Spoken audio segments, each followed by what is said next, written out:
Sure. So tell us a little bit about your poster and maybe introduce yourself, a little bit about your background, and then we'll talk about your poster. Thanks a lot, and for asking me to, just share some results of my study. So my name is Dr. Hassan. So I normally work in forensic psychiatry in Kingston, and I've been in Canada for the last 5 years, and I've got my psychiatry training in the UK. So while I was in the UK, actually, it was one of my consultants over there.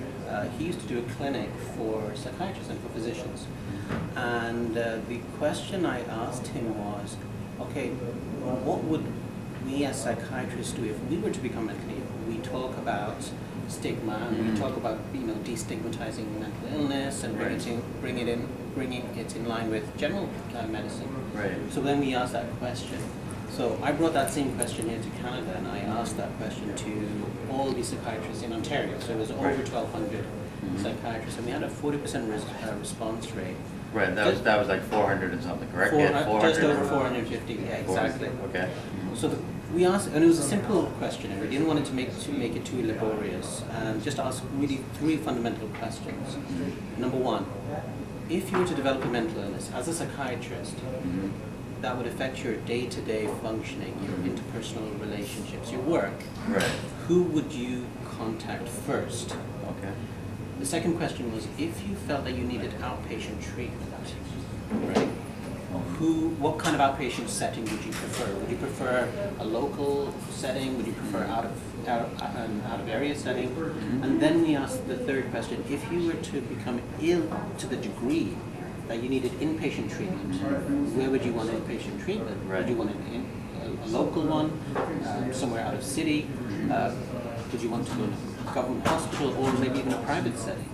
So, and one of the last questions was, what would influence those decisions, and whether at any point you've actually experienced a mental illness at any point in your career. Okay.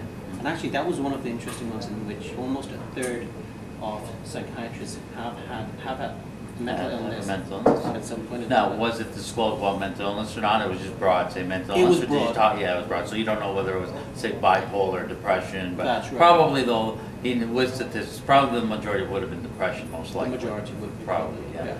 So then what kind of answers did you get now? This is great. So that was interesting because, as physicians, as psychiatrists, we talk about destigmatizing things. So the answers we got was, you see, junior psychiatrists, those who have just completed their training, they're in independent practice, and probably the junior ones would actually, their concern was more about confidentiality.